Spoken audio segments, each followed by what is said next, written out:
So right away, my brain goes to the fact that at the peak of September, just a month ago, at the peak of September, almost 200,000 Americans were on strike.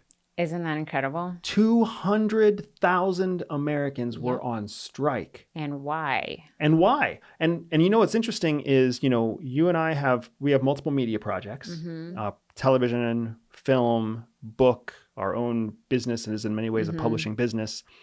So we have been impacted by the strike that was happening by the Writers Guild in LA.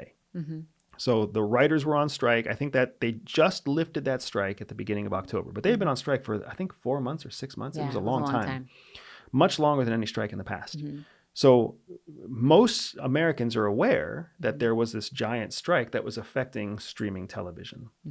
What people don't realize is that the Screen Actors Guild is also on strike. I think they might still be on strike. I don't know if that one's been lifted. They've settled yet, yeah.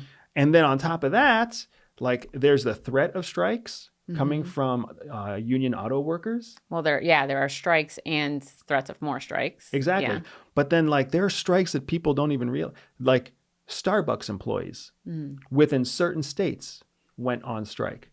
Amazon warehouse employees within certain states have been on strike. Hotel cleaning staff have been on strike. Like there are all these strikes happening. The healthcare workers. The healthcare workers right now at Kaiser Permanente are on strike.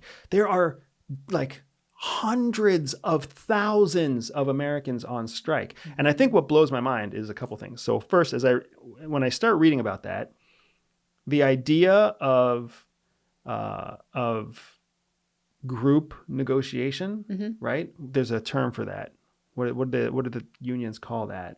Collective bargaining. The idea of collective bargaining is a challenging idea, especially in 2023 for a lot of us to wrap our minds around. But the other thing is that when I started doing research into it, there's only 6% of professionals, like privatized professionals, who are unionized. That's interesting. 6%. That's much smaller than I would have expected. It's a tiny amount, right? So of all the private employees, private means not public, so we're not talking about school teachers or state employees. Government employees, right? We're talking about private citizens who work in companies. Only 6% are unionized at all. Yeah. And yet we are seeing that inside that 6%, they have the ability to make massive impact, right? Yeah. Like whether it's Amazon or Starbucks or the entire, scripted world in Hollywood, they've been brought to their knees essentially because of union strikes. Right. Which is the whole point of a union. What's the why question that comes up for me is that companies who hire workers who belong to a union take on a known risk, right? The whole point of a union is for this collective bargaining power, right? So when you hire them, you know that this is a risk for your company, that if they are unhappy, they can strike, and then they are negotiating something from you.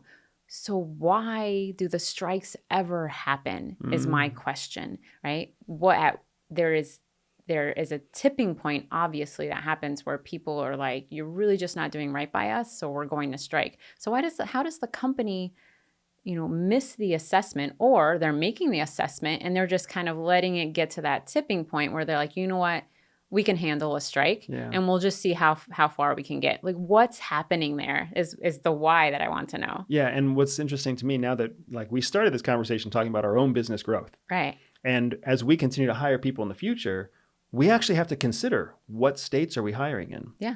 What industries are we hiring from? Like, are we going to run into this union question ourselves? And it's made me ask myself some hard questions. And I think that you're going to be surprised when I tell you some of my conclusions. So first, I think it's important to note that not all strikes are successful. Right. For example, the Starbucks employees who are striking, I'm almost certain that corporate Starbucks has told them to piss off. Yeah. That they're like, we're not coming to work. And Starbucks corporate is like, okay, then you're not getting paid. Right. Because it's only in a few states where they even have the ability to strike. And the only reason Starbucks went into those states was because they wanted to have a certain market saturation. Right. So now that those employees in those states are striking, Starbucks is like, well, you know what? We're diversified. Yeah. We've got coffee on the shelves at convenience stores. We've got coffee that people can order. We've got coffee in 49 other states that are doing fine. So you don't want a job, you go figure it out, right? And oh, by the way, don't call us to be your reference for your next job. So it's really interesting because sometimes the collective bargaining power isn't really bargaining power at all. Right. But then on the other side, you do have situations like what we have in Hollywood with the screenwriters, right? Yeah. Or with the writers guilds, because now they have successfully collectively bargained increased wages and protection and long-term revenue for the things that they create. They've stifled the use of AI and controlled the use of AI. So there's some benefits there that they've been able to use collectively bargaining. And arguably, the industry as a whole will benefit from it, arguably. If you like this short clip, make sure you click here to see the next clip or here to see the full podcast episode. Freedom! So fresh, so new. Freedom!